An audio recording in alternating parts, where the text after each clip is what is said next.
Highway petrol अधिकारी Gary बुल्मर और Brian O'Connor एक हाईवे के पास पुलिस कार को पार्क किए हुए हैं, जो तेज गति वाहनों के चालान के लिए कोटा पूरा करने के लिए बेताब हैं। मिक टेलर नाम का एक शिकारी सा दिखने वाला आदमी अपनी कार गति सीमा से नीचे चलाता हुआ जा रहा है और वे उसे यह कहते हुए रोक लेते हैं कि वह तेज गति से गाड़ी चला रहा था। मिक टेलर को अपमानित करने के बाद दोनों अधिकारी उसे तेजी से गाड़ी चलाने के लिए चालान काट देते हैं और अपने ट्रक को कबाड़ में डालने का आदेश देते हैं। चालान करने के बाद वो निकल लेते हैं और अपने किए पर बहुत खुश होते हैं कि अचानक ओकॉनर के सिर में गोली लगती है, जिससे कार एक नाले में दुर्घटनाग्रस्त हो जाती है। मिक टेलर कार से निकलकर रेंग रहे बुल्मर के पास जाता है और उसका पैर तोड़ देता है, फिर उसकी पीठ पर चाकू से वार करता है और गंभीर रूप से घायल अधिकारी को पेट्रोल छिड़ककर आग लगा देता है। मिक चला जाता है और विस्फोट में बुल्मर जिंदा जल जाता है। इस बीच एक युवा जर्मन जोड़ा रटगर और कैटरीना हिच हाइक कर रहे थे। सिडनी से वुल्फ क्रीक क्रेटर को देखने और घूमने निकलते हैं। वे वहाँ पर अमेजिंग दृश्य देखते हैं और बहुत खुश होते हैं। रात को वो एक स्थान पर टेंट लगाकर आराम कर रहे होते हैं। आधी रात में मिक कैंप साइट पर आता है और उन्हें एक दूसरे स्थान तक लिफ्ट प्रदान करने को कहता है ताकि उनसे राष्ट्रीय उद्यान में कैंपिंग के लिए जुर्माना न लिया जाए। जब रटगर ने उसके प्रस्ताव को अस्वीकार कर दिया तो मिक अपना आपा खो देता है और रटगर की पीठ में छुरा घोंप देता है। फिर वह कैटरीना को बांध देता है और उसके साथ बदसलूकी करने की तैयारी करता है, लेकिन घायल रटगर मिक से लड़ता है, लेकिन मिक रटगर पर काबू पा लेता है और उसका सिर धड़ से अलग कर देता है, जिसे देखकर कैटरीना अपने होश खो देती है। कैटरीना रात में जागती है और देखती है कि मिक अपने कुत्तों को खिलाने के लिए रटगर के शरीर को काट रहा है।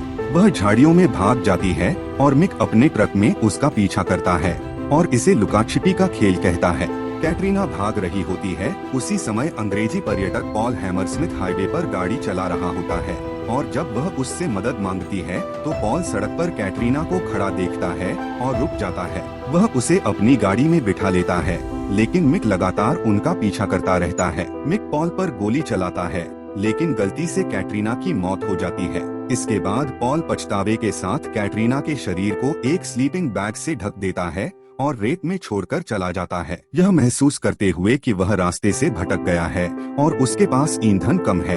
वह दूर एक ट्रक को रोकने की कोशिश करता है। उसे जल्द ही पता चलता है कि मिक ट्रक चला रहा है। वो फिर गाड़ी भगाने लगता है। लंबे समय तक पीछा करने के दौरान मिक हाईवे पार कर रहे कई कंगारुओं को कुचलता है। मिक एक खड़ी पहाड़ी पर पॉल के वाहन को धक्का देता है, जिससे वह घाटी में लुढ़क जाता है। पॉल दुर्घटना में बच जाता है और मिक को ताना मारता है। मिक ट्रक को पॉल के वाहन से टकराता है, जिसमें विस्फोट हो जाता है और पॉल बमुश्किल उससे बच पाता है। पॉल मदद की तलाश में घंटों तक आउटबैक में घूमता रहता है। थका हुआ और प्यासा वह एक आउटबैक होमस्टेड के पास बेहोश हो जाता है। जब उसकी आंख खुलती है वो अपने को एक घर में पाता है और एक बुजुर्ग जोड़े द्वारा उसे भोजन और आश्रय दिया जाता है।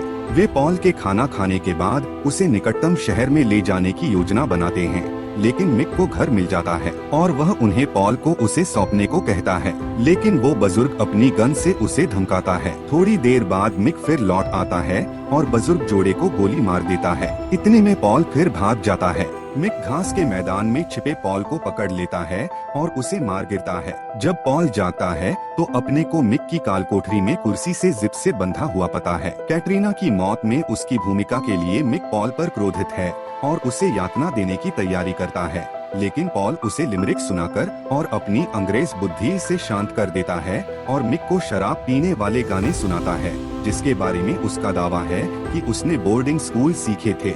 वह रॉल्फ हैरिस के गाने टाइम मी कंगारू डाउन में मिक को भी अपने साथ शामिल कर लेता है।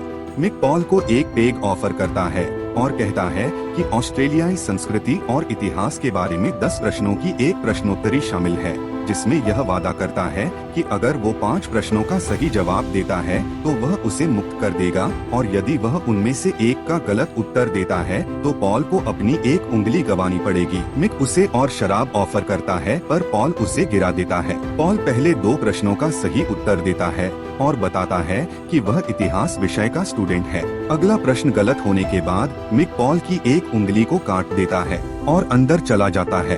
पॉल थोड़ी दूर पर एक हथौड़े को देखता है, पर हाथ बंधा होने के कारण पकड़ नहीं पाता। मिक फिर उससे अगला सवाल पूछता है, तो पॉल जानबूझकर अगला उत्तर गलत देता है, तो मिक उसकी दूसरी उंगली काटने लगता है, पर पॉल उसे दूसरे हाथ की उंगली काटने की रिक्वेस्ट करता है। मिक जिप टाई को काट देता है और उसकी एक उंगली काट देता है। इसके बाद पॉल पास के एक हथौड़े को पकड़ लेता है और मिक के सर पर दे मारता है और काल कोठरी की सुरंगों से भागने की कोशिश करता है। वहाँ पॉल को कई क्षत-विक्षत लाशें और एक गंभीर रूप से घायल महिला मिलती है जो मुक्त होने की गुहार लगा रही थी। घायल मिक द्वारा पॉल का पीछा किया जाता है। उस दौरान मिक पॉल पर अपने कुत्तों को छोड़ देता है। एक जंगले की मदद से वो बच जाता है। वह बाहर निकलने के लिए लड़खड़ाता हुआ चलता है, लेकिन उसके ठीक सामने जमीन पर एक चादर दिखाई देती है। इसे ऊपर उठाने पर वह कीलों का जाल पाता है। जैसे ही वह उस पर कूदने की कोशिश करने के बारे में सोचता है, वह किसी के आने की आवाज सुनता है और यह मानकर छिप जाता है कि यह मिक है। जब आकृति निकट आती है तो वह उसे कीलों पर फेंक देता है। यह वही महिला थी जिसका उससे पहले सामना हुआ था। इसके तुरंत बाद मिक पॉल को ढूंढता है और उसे अपने वश में कर लेता है और उसे सिर में मारकर बेहोश कर देता है। जब वह होश में आता है तो पॉल खुद को केवल अंडरवियर पहने एक छोटे से शहर के फुटपाथ पर पाता है। उसके शरीर पर कई घाव होते हैं। उसे अपने पास एक हस्तलिखित नोट मिलता है जिसमें लूजर लिखा था। वह 2 पुलिस अधिकारी द्वारा खोजा जाता है और मिक अपनी राइफल के साथ आउटबैक में चला